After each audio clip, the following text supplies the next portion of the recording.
હવે આગળ વધીએ વધુ એક મહત્વના મુદ્દા પર, અને આ મુદ્દો પણ વડોદરાથી છે, અને સવાલ એ છે કે ચોથી જે જાગીર છે તેના પર હંમેશા સવાલ ઉઠાવવામાં આવતો છે કે ભાઈ ઘણા ખોટા અહેવાલ દર્શાવે છે અથવા તો કોઈને ટાર્ગેટ કરીને આ અહેવાલ દર્શાવવામાં આવે છે, પરંતુ એમ નથી. કારણ કે જે આપણા 3 અલગ અલગ સ્તંભ છે, જેમાં ન્યાયતંત્ર છે, કાર્યપાલિકા છે, વિધાયકી છે, આ 3 જે તંત્ર છે, 3 સ્તંભ છે, તે એકબીજાના ચેક બેલેન્સ કરે છે. અને ચોથો સ્તંભ છે મીડિયા એટલે ચોથી જાગીર કહેવામાં આવે છે. આ 3નું ચેક એન્ડ બેલેન્સ કરે છે, અને એના કારણે જે સમાજમાં જે પછી સમસ્યાઓ છે, સમાજના જે પ્રશ્નો છે, તે દૂર કરવામાં આવે છે.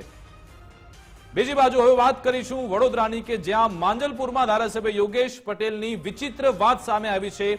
સ્નેહ મિલનમાં તેમણે કહ્યું કે વિકાસના કામ કરવા હોય તો સભ્યો બનાવો, વધુ સભ્ય બન્યા હોય તો પછી વિકાસના કામ વધારે થશે, તેવું યોગેશ પટેલે કહ્યું. એટલે કે અહીંયા આ જે ધારાસભ્ય છે તે થોડા સત્તાના મદમાં આવી ગયા છે, ધારાસભ્ય બની ચૂક્યા છે. તેમને એમ છે કે ભાઈ હું ત્યારે સરકાર પક્ષે છું, મારું તો શું થવાનું છે. પરંતુ તમે આખરે આવું કઈ રીતે કહી શકો કે ભાઈ જો તમે આ સભ્ય નહીં બનાવો, ભાજપના સભ્ય નહીં બનાવો, તો પછી તમારા વોર્ડમાં વિકાસના કામ નહીં થાય. તમને જનતાએ ચૂંટીને એટલા માટે જ મૂક્યા છે કારણ કે તમારે લોકોના કામ કરવાના છે, નહીં કે લોકો જો ભાજપના સભ્ય બને તો જ તમે કામ કરશો.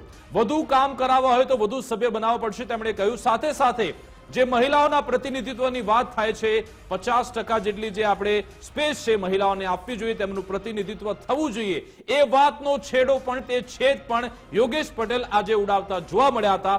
શું કહ્યું હતું યોગેશ પટેલે તે સાંભળીએ.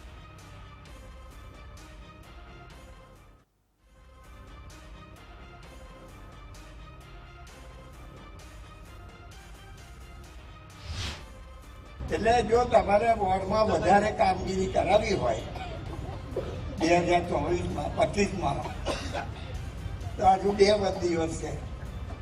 આ જેટલા આવ્યા છે ને 50% કરે ને તો આપણે આગળ જતા જો સૌથી ઓછા તો બહેનોને 50% સીટો જુએ છે ને 10% તમારા સભ્ય થયા, 10% કે 8%.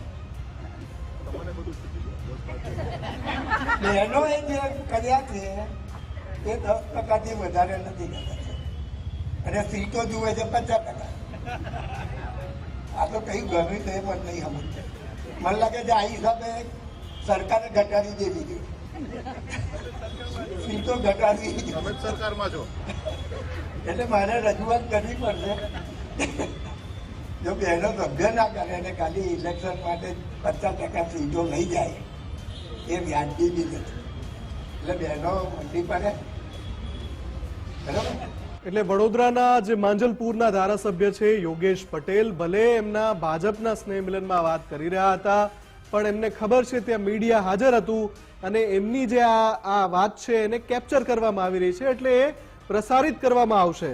એટલે સવાલ એ થઈ રહ્યો છે ધારાસભ્ય યોગેશ પટેલને મારે એ પૂછવું છે કે તમે એવું કહી રહ્યા છો કે તમે તમારા વોર્ડમાં કામ કરાવવા ઈચ્છતા હોય, કામ એટલે શું હોય, વિકાસના કાર્યો જ હોય, એ કામ કરાવવા ઈચ્છતો હોય તો વધારે સભ્યો બનાવવાનું રાખો.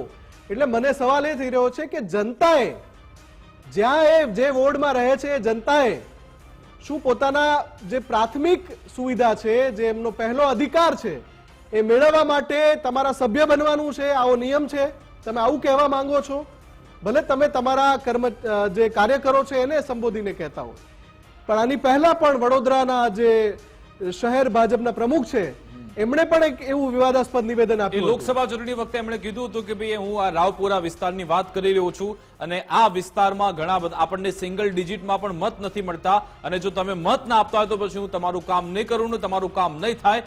ડંકાની ચોટ પર તેમણે કહ્યું હતું. આપણી સાથે માંજલપુર ધારાસભ્ય યોગેશ પટેલ ફોન લાઈન પર જોડાઈ ગયા છે. યોગેશ પટેલ, આપનું ગુજરાત ફર્સ્ટમાં સ્વાગત છે. તમે સ્નેહ મિલન કાર્યક્રમમાં એવી વાત કરી કે જો તમે ભાજપના સભ્ય નહીં બનાવો, તે એક આખો જો રેકોર્ડ નહીં કરો તો પછી તમારા વિકાસના કાર્યો એ વિસ્તારના નહીં થાય, એવું કહેવા માંગો છો?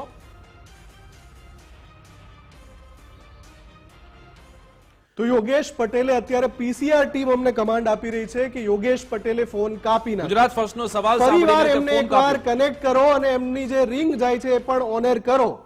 યોગેશ પટેલ ચૂંટાયેલા પ્રતિનિધિ છે, કોઈ સામાન્ય વ્યક્તિ નથી. એમને ખબર હોવી જોઈએ કે જનતાની વચ્ચે જ્યારે જઈને બોલી રહ્યા છે તો શું બોલી રહ્યા છે. એવું કહી રહ્યા હોય કે તમે તમારા કામ કરાવવા માંગતા હોય તો વધારે સભ્યો બનાવો. આનો અર્થ શું થાય આપણી સાથે ધારાસભ્ય યોગેશ પટેલ જોડાઈ ગયા છે. યોગેશભાઈ, સ્વાગત છે ગુજરાત ફર્સ્ટમાં આપનું. નહીં આપું બેન સર. આપે જે કહ્યું છે અમારી પાસે આપનું નિવેદન છે, તો હવે આપની પ્રતિક્રિયા આપો.